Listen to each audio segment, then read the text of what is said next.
Welcome to the Contributor Experience Special Interest Group intro talk. I wanted to start today by asking what people think the definition of a contributor is.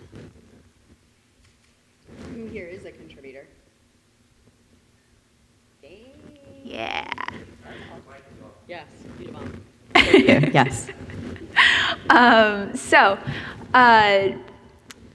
Our definition of contributor is very broad because we also want to, of course, capture the contributions of non-code contributors. So how we think of this is anybody that makes a contribution that triggers a GitHub event. So this might look like filing issues, PRs, commits, comments, stuff like that. So, hi everybody. My name is Elsie Phillips, and I'm a contributor and also a co-chair for Contributor Experience. And I am Paris. I'm also a co-chair of this fine group and also sit on the Kubernetes Steering Committee.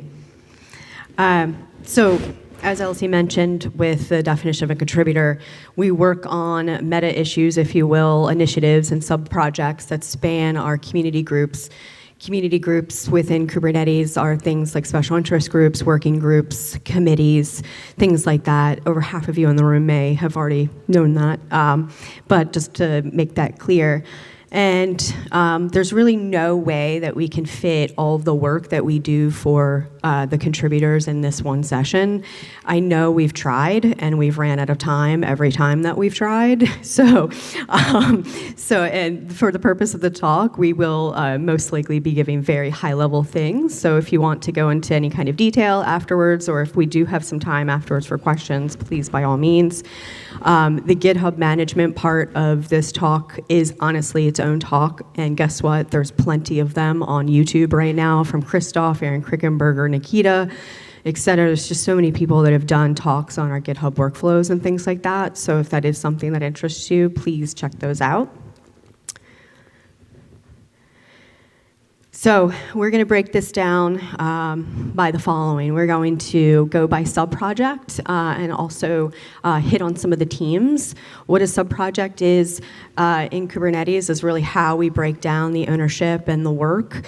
And sub-projects are areas of the project like directories of code or docs and things like that. They all have like a root owners file, and those owners are called sub-project owners.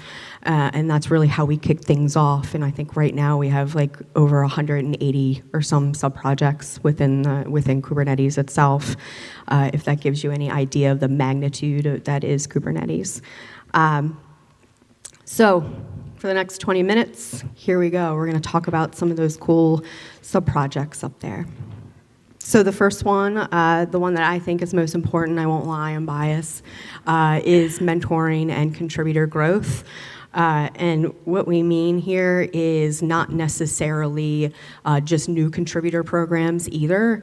That's something that I always stress to communities, is that you actually have to think about your current contributors as well. The reason why is we have these things called contributor ladders. And if we're going to build communities around owners files and automation around them and making sure that that things are running smoothly, then we have to also make sure that we have a good funnel of people, right? Because if your PR has been sitting for 8 months, of course there could be several things going wrong, but it also could be because we didn't route it to the right people or because the people in the file are stale. So it's really important that we do succession planning for contributors. And so we're always trying to figure out new ways and new mentoring programs around how we can get people at scale through these contributor ladders. You'll hear a lot of open source projects, including ours, talk about things like GSOC, which is Google Summer of Code, and also Outreachy, which is another wonderful third-party internship program that attracts underrepresented folks and pays them, yes. But they really attract, again, that new contributor or the untraditional contributor, great, but what about the folks that are currently in your crew? And in this case, 35,000 plus in our crew. These are some of the mentoring programs that we've either created, tested, shipped, etc. And really what I wanted to put, there's a lot of words on this slide, but what I wanted to show you is that when creating some of the mentoring programs, we take a lot of things into consideration. One of those things is learning styles. Luckily for humans, we're not all the same, and we all have differences. And if we all could just figure things out by reading a contributor guide, we probably wouldn't have half the problems that we do. But we don't. We need other things, right? We need videos. People learn on video. We have a very large remote distributed team, obviously, with 35,000 people over the world. Yes, it is heavy on the West Coast, but it's also heavy now in other markets as well. So things like Meet Our Contributors is a great way for folks to get on the line, like kind of an office hours, except it's very targeted towards current contributors and new contributors to ask people like the core contributors of Kubernetes, for instance, random questions either about why their test is flaking or more human side of how do I become a better code reviewer. And that happens monthly on YouTube. We've gotten thousands of hits. There's folks in the audience right now that have done code-based tours that have gotten thousands of hits. I see you. Shout out. And we also do contributor workshops, so that's both online and recorded. Really scalable solutions, because when we talk about mentoring, usually we're talking about like, oh, fill out a form and like somebody random's gonna match with you, and that kind of stuff really isn't scalable. So these are scalable solutions and things that still match our values and still have a lot of camaraderie to it. The next subproject that we're going to talk about is GitHub Management. And I would say that this is generally one of our most important projects that we work on, and maybe the one that causes people the pain the fastest. So it's really important to the general contributor experience for people to be having good experiences when they submit their pull requests. And something that we've been ongoing trying to address is that we have people that have been in the community for a long time, that have provided wonderful service to us, but they've moved on, they're busy with other things, and so we want to make sure that we acknowledge them and their efforts, but that we also make sure that the people that have reviewer and approver status have the cycles to perform those functions. And so we're currently doing an audit, and we're removing inactive reviewers and approvers and giving them that emeritus status. Moving forward in the next quarter, we'll be removing inactive org members and creating some policies and procedures around that, so that's transparent for people who counts in what category. We're also looking to clean up outside collaborators to ensure that the only people who have repo access are those org members. And then we're trying to make sure that the Kubernetes and Kubernetes SIG org memberships, that those are equivalent. Some other things that we're working to address in this sub-project is figuring out our plan forward for Incubator. We made the decision that a lot of that should actually live in the SIG orgs, and so we'll be deprecating the legacy Kubernetes Incubator org, and then moving everything else, moving the relevant bits still back into the SIGs, and then retiring the rest. So some stats around that. We've moved 7, we've retired 1, and then we still have 7 to go through. And then another thing that we're working on is the CLA bot. That's generally one of people's first experiences with the project. And so it's really, really important that that experience be a positive one, that it works well. And so we've been talking about doing a second iteration of the CLA bot for a while, another iteration of it, and so and making that open source. And so we've been working with the CNCF on that, and expect to see that next iteration around March 2020. Moving into the next sub-project, we're going to talk about contributor documentation. We like to joke that contributor docs is our gateway drug to contribution. You're going through the docs, and you find something, and you're like, oh, like this isn't an intimidating thing to try and to fix. And once we get you once, we think that we can get you again. So we always encourage people to try and get involved in contributor docs. It's a great opportunity for new people to the project to offer something invaluable to the community, which is a fresh pair of eyes. We have a bunch of great assets available to people, a contributor guide, a contributor cheat sheet, the developer guide, the non-code contributor guide, and the contributor site. We've been working to get that contributor site off the ground for a little bit now, and really excited to have an outreachy intern to help us move towards that finish line on the project. So super jazzed about that. And then we're also really excited about being able to offer the contributor cheat sheet in several other languages, doing some localization around that. We think that it's really important that this project be friendly to non-native English speakers. So continuing off of that, we created actually an entire team in our SIG around some kind of internationalization efforts, and they're based in APAC, and they're doing an amazing job helping to create dedicated channels for those regionalized groups, and creating some localized events as well. And so if you're interested in participating in that, definitely check out their meetings that happen. Nikita, remind me when. 5 p.m. UTC. Okay, 5 p.m. UTC on Thursday. Okay, 5 p.m. UTC on Thursdays.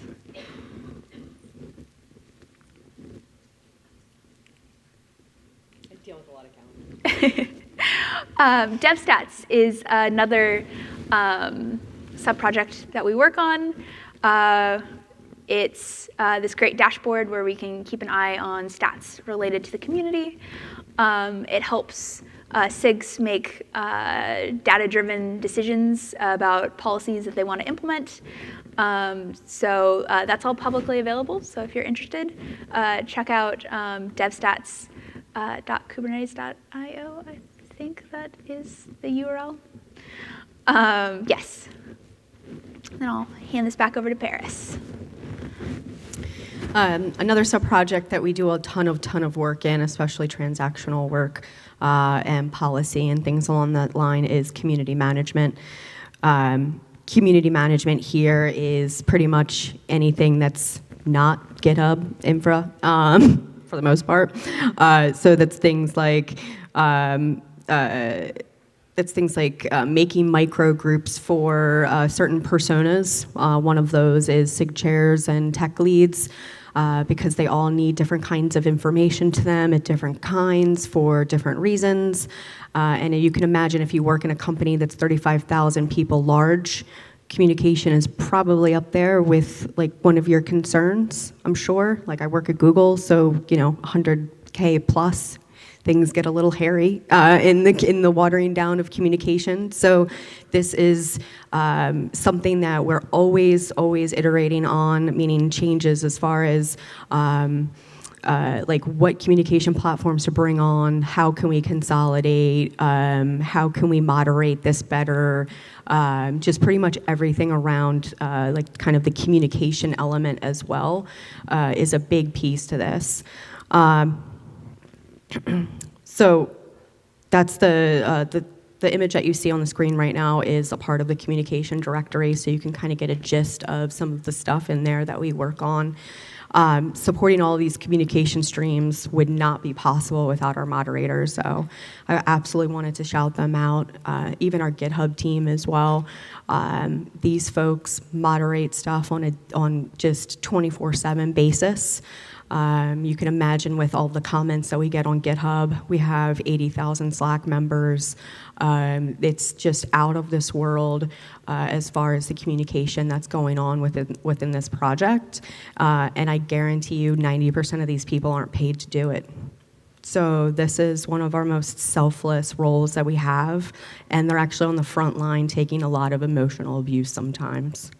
So it's very important that you really thank a moderator. So if you know of any moderators, do we have any moderators in the room actually? I think we've got GitHub team right in the front. Can we raise hands? I really appreciate y'all, seriously. I know it seems like the easiest work in the world when you're just like, oh, okay, this is spam, or oh, okay, like just marking things, but it's still a lot of work out of your day to do that kind of a transactional thing, and we really appreciate it because not only it's not just transactional, but it's something that helps us mold the community into the awesomeness that it is now. Part of this sub-project, too, is contributor surveys. People always say, oh, I'm not filling out another survey. You don't listen to me anyway. Well, guess what? That's not true. Boy, do we listen. And not only do we listen, we actually take action. Last year, we ran sort of our first major one. We had over 160 responses. We had like over 35 questions. It was a very in-depth survey. And we got a lot of really great stuff out of it. We've remolded our community meeting on Thursdays based off of that data, and we've done several different things. Guess what? Winter's coming, and the annual survey's coming out, and we are almost there. After KubeCon, expect some emails from contributor experience. If you're on the Kubernetes developer mailing list, that's where you're going to be hit. You'll probably also read a blog post about it on Kubernetes blog with the goal of having really pretty graphs and really awesome things. Slack, I already mentioned that a little bit with the communication piece. The Slack piece was really about the policies that are in that communication sub-project. But we also now have a group of Slack administrators that do automation to make things better, and that automation code needed to go somewhere, and this somewhere is the Slack Infra project. Mega shout out to Catherine Berry, a colleague of mine, and of course all of yours as well in Kubernetes. Catherine has done wonderful, amazing automated tools that other projects are even using now for things like Slack, and kicking people out of Slack immediately instead of going deep into Slack's admin dashboard. And other really, really quick tools that we can use for code of conduct and other things like that. So mega shout outs there. That's the kind of stuff that, and not just stuff, but like thought process I think that we need go forward too in the community of how can we make this better through automation and things like that. Events, no, not Knative streaming events, but actual physical events. Physical events being mostly contributor summits. How many people were here Sunday and Monday for the contributor summit? We've got everybody. Did everybody have a good time? I had a ball. So, and my throat is still feeling it from karaoke. We plan these events, and it's super, super awesome because I think that our event team is sort of first of its kind for open source. And the reason why is because we modeled it off of the release team, and the release team within Kubernetes has this awesome shadowing program which I think actually Gwyn has a talk. Are they talking at the same time right now, or was that right before this? Okay. Catch the recording of that. Hey, Gwyn. And Gwyn and Lucky are talking about the mentoring shadow program that is the release team. And let me tell y'all, the shadow programs are legit the best way to run a mentoring program because you're already doing the work. People are observing you do the work. You can even kick them a couple of side projects and side tasks and things like that. You create these role books. And then all of a sudden you have an event lead, a registration lead, a marketing lead, and you've just made yourself an event team from a corporate sense, and now you have one in open source. And it's so wonderful.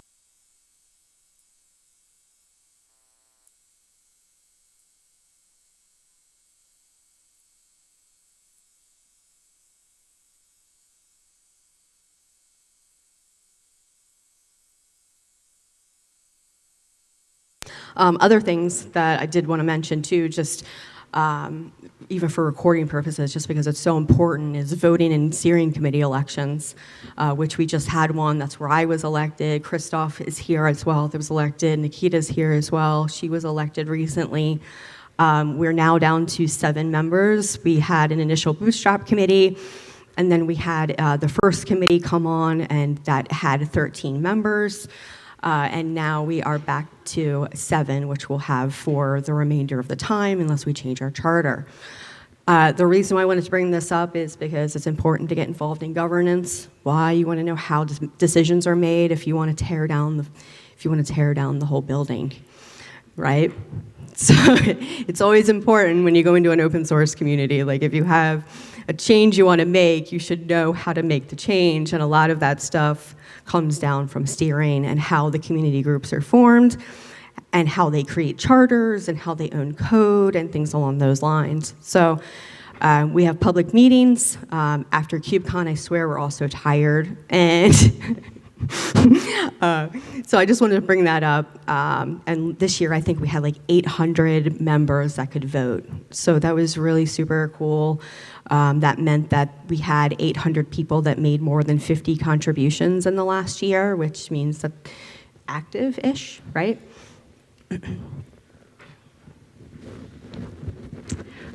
So great. Now that we've told you a little bit about our sub-projects, I bet you're wondering, how can I get involved with this awesome, important work? I have the answers for you. So first, come to our meetings. I know everybody loves meetings. Meetings are great. We're fun people. The people in our SIG are fun. Our meetings are fun. Come join our meetings, 9:30 a.m. Pacific time. Second, be a mentor. I'm sure everyone in this room has had somebody that was really influential to where they are in their career, in their life. Help pay that forward to people who are interested in Kubernetes, and we have many avenues for that as well. Spread communications far and wide to your contributor communities. Make sure that the good news gets out and that we're getting active participation on our requests for feedback. Yeah, especially breaking changes on GitHub workflows. Please spread the word. Yeah. That's really where it's we didn't hear about that change. Yeah. And so helping us spread the word with stuff. If you're monitoring our mailing list and you're in other SIGs, go to SIGs and say, hey, did you hear that contributor experience news? I think we should know about that. That kind of stuff is so key in communities this large. I promise that that in itself is a contribution. If I could give you a GitHub event for it, I would. Yeah, if you don't tell us how you feel about these changes, we don't know. We really need that data. So that is a gift that you give us. Please also use good first issues and help wanted labels. This is a big project. Getting started is kind of intimidating. Flagging those kind of issues is super helpful. And then finally, we have these teams that we're trying to form. We have a triage team, and we're looking to start a marketing team. You don't have to be a marketer to be part of the marketing team. Just a willingness to, write words into blog posts. And this would be marketing contributors, by the way. Yeah. So this wouldn't be CNCF marketing. Like I said, our contributor base is so large now, and the communication is so much that marketing will help us target communications better, set up cool automation things that you probably see with like Hootsuite, Twitter accounts, the whole 9 yards, and then eventually even own the contributor site. So really just making us a little bit more well-rounded and having more support channels. Yeah. So. With that, where to find us? So we're everywhere. We're on Slack. These are our Slack handles. Feel free to reach out. Myself and Paris, and then our fabulous tech leads, if they could stand up. Yay! Direct all GitHub complaints up here. Yeah. All of them. Elsie and I will take everything else. Yeah. Literally. Compliments up here. Feedback, suggestions down there. Yeah, and then you can also file an issue or get a hold of us via the mailing list. And so with that, thank you for coming to our talk, and let us know if you have any questions.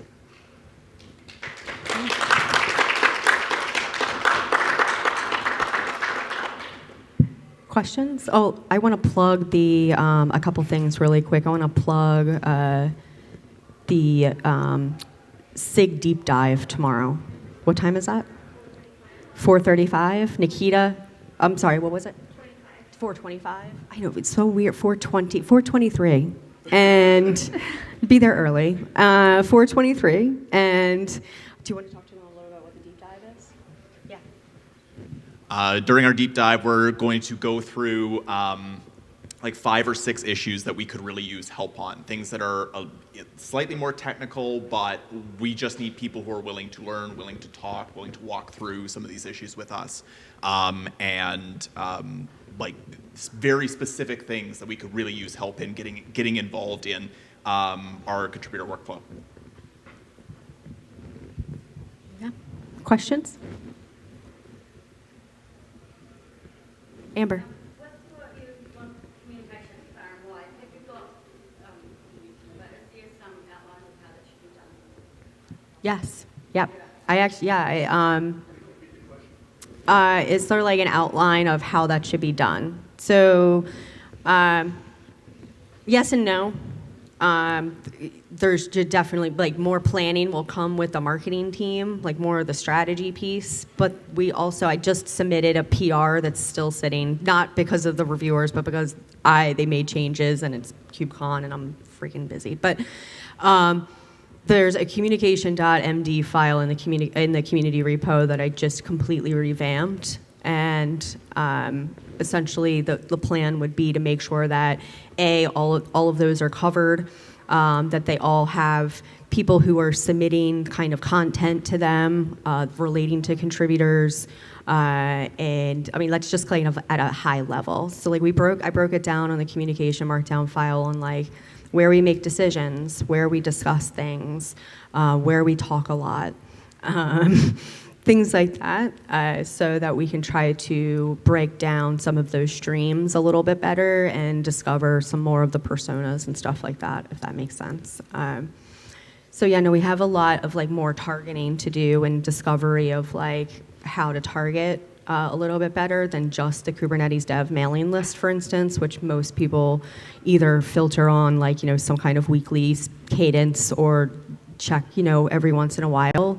I think we have a very small number of maybe under 1,000 core contributors that check that mailing list, but we have maybe over 3,000. So I feel like we kind of only hit maybe 1/3 of our contributors at any time at best. And then that's when we start kind of doing guerrilla marketing techniques, all of us go to SIGs, but that's not scalable because we have 40 SIGs and working groups. So that means all of us are just literally doing comms for a week because all we're doing is going into SIGs. Like that's what we did for Contributor Summit for registration. We went into every SIG and said, hey, don't forget, register for the Contributor Summit. And then like we had chairs like every week repeated, that kind of stuff. So there could be a much more organized effort around that. I'm sure your corporations and businesses and stuff do comms and marketing like butter. So trying to take in some of that and then open source some of our techniques, essentially.